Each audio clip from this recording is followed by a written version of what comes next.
Online कक्षा में 9वीं class की छात्राओं का स्वागत है। नमस्कार बच्चों, आज हम पाठ 7 प्रत्यभिज्ञानम पाठ का सार समझेंगे। यह पाठ नाटक विधा का है। महाकवि भास का नाम संस्कृत नाटककारों में अग्रगण्य है। इनके द्वारा रचित पंचरात्रम नामक नाटक लिखा गया है। उसी नाटक से कुछ भाग हमने इस पाठ में लिया है, जिसका नाम है प्रत्यभिज्ञानम। पंचरात्रम की कथा वस्तु महाभारत के विराट पर्व पर आधारित है। पांडवों के अज्ञातवास के समय दुर्योधन एक यज्ञ करता है और यज्ञ की समाप्ति पर आचार्य द्रोण को गुरु दक्षिणा देना चाहता है।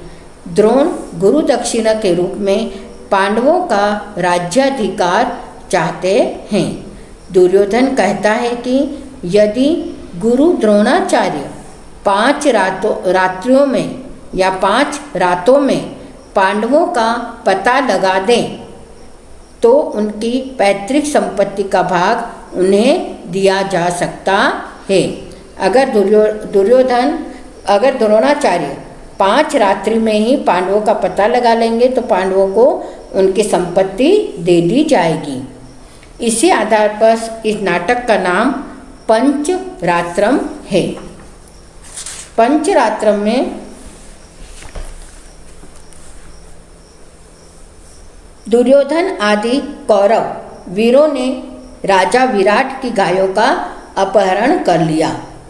विराट पुत्र उत्तर, विराट के पुत्र का नाम है उत्तर, वह वृहन्नला जो छद्मवेशी अर्जुन था को सारथी बनाकर अपने रथ का सारथी बनाते हैं अर्जुन को, जिन्होंने क्या वृहन्नला का कार्य विराट के यहाँ पर किया था।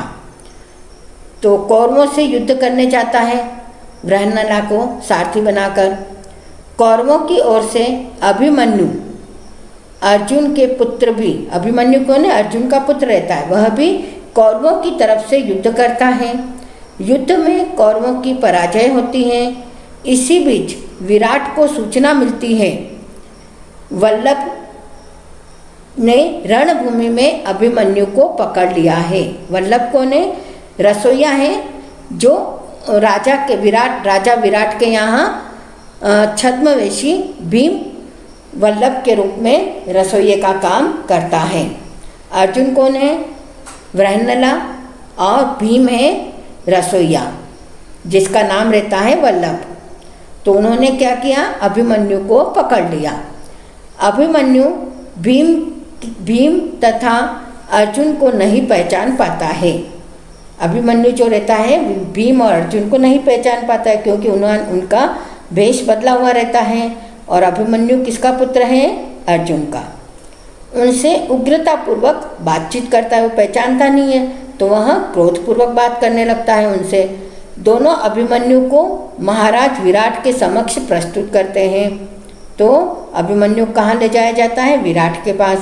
वहीं भगवान नाम से कहे जाने वाले पांडव अग्रज, पांडवों में सबसे बड़े युधिष्ठिर भी उपस्थित हैं। जब अभिमन्यु को विराट के पास ले जाया जाता है तो वहाँ पर महाराज युधिष्ठिर भी उपस्थित रहते हैं, जो कि पांडवों के सबसे बड़े भाई हैं, और वह वहाँ पर विराट के यहाँ भगवान के नाम से काम करते हैं। अभिमन्यु उन्हें प्रणाम नहीं करता, क्योंकि उसे पता ही नहीं है ना कि ये महाराज युधिष्ठिर मेरे बड़े पिताजी हैं, तो उन्हें प्रणाम भी नहीं करता है। उसी समय राजकुमार उत्तर वहाँ पहुँचता है। उत्तर कौन है? विराट का पुत्र। वह वहाँ पर आ जाता है सभा में विराट की, जिसके रहस्योद्घाटन से अर्जुन तथा भीम आदि पांडवों के छद्मवेश का पता चल जाता है। क्योंकि उत्तर को पता था कि यह जो वृहन्नला है यह अर्जुन है, और भीम है रसोइया जो है वल्लभ, वह भीम है, तो उनके रहस्य का पता चल जाता है। यही बात इस पाठ में नाटक के माध्यम से समझाई गई है। इस पाठ में एक श्लोक आया है उसका अर्थ है तुम्हारे पिता अर्जुन हैं, मामा श्री कृष्ण हैं तथा तुम शस्त्र विद्या से संपन्न होने के साथ ही साथ तरुण भी हो। तुम्हारे लिए युद्ध में परास्त होना उचित नहीं है। एक श्लोक है उसी का यह अर्थ है। और अज्ञातवास में वृहन्नला के रूप में अर्जुन को बहुत समय के बाद पुत्र मिलन का अवसर प्राप्त हुआ। वह अपने पुत्र से बात करना चाहता है, परंतु अपने अपहरण से क्षुब्ध अभिमन्यु उनके साथ बात करना ही नहीं चाहता। तब अर्जुन उसे उत्तेजित करने की भावना से इस प्रकार के वाङ्मय वचन कहते हैं। इस प्रकार ये श्लोक के रूप में उन्हें कहते हैं।